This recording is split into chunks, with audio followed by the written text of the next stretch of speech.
The year is 1775. Social ills plague both France and England. In this setting, Charles Dickens imagines his famous Tale of Two Cities. The novel begins, "It was the best of times. It was the worst of times."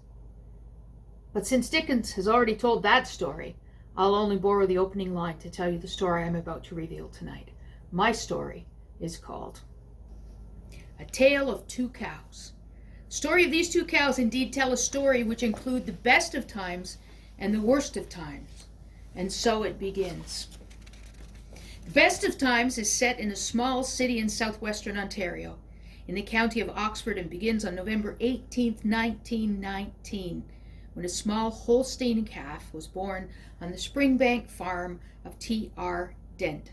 During her lifetime, the calf, named Springbank Snow Countess, produced over 9,000 pounds of butterfat.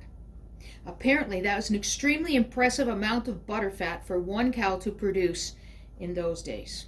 I have no idea what would be impressive today. Her championship began in 1933, and the record stood for 21 years. The Snow Countess died at the age of 17, but her mark on the world remains.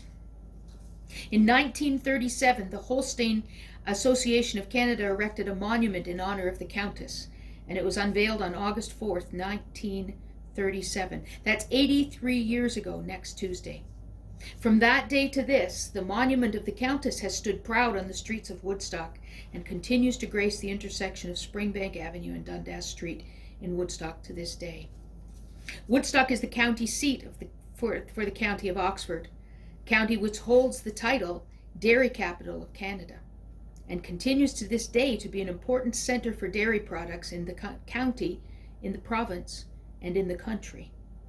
For those who do not know, I was born and raised in Woodstock, and so the startling revelation of the Snow Countess's amazing achievement is well known to me, and thus I am not as astounded as those of you just finding out this story for the first time.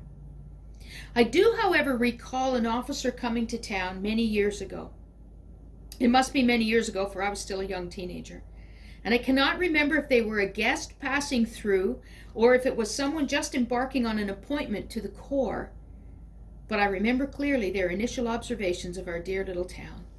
He stood to the platform and he began by saying, "I am dubious of a town who has as their main monument the statue of a cow." Of course, he was referring to the story of the other cow, many years previous, in a land far away. The scriptural facts for this part of the story are taken from the book of Exodus 32, 1-6, and they can certainly be considered to be the worst of times. The people waiting down below got fed up with waiting for Moses, who was up on the mountain talking to God about what came next for his people. And they mumbled and they grumbled and they out and out complained loudly and caused enough ruckus that Aaron, Moses' brother, listened to them, and he offered a solution. He said, "Give me all your gold." And they did.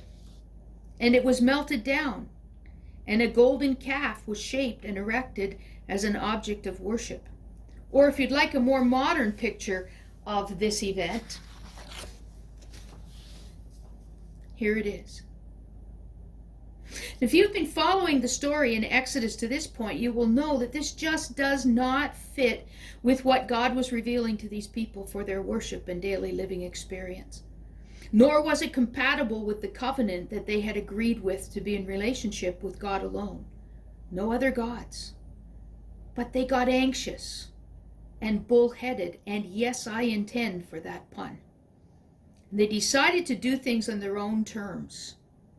It was the worst of times. Sunday morning, we'll take a look at these verses, at the tale of this cow, or what it means for us today. And in case I get smug about my cow being better than their cow, I found this for sale on eBay. Yes, it is a golden replica of the Springbank Snow Countess. What, I wonder, can that mean in my story? Stay tuned for the conclusion. See you on Sunday morning, 10:30.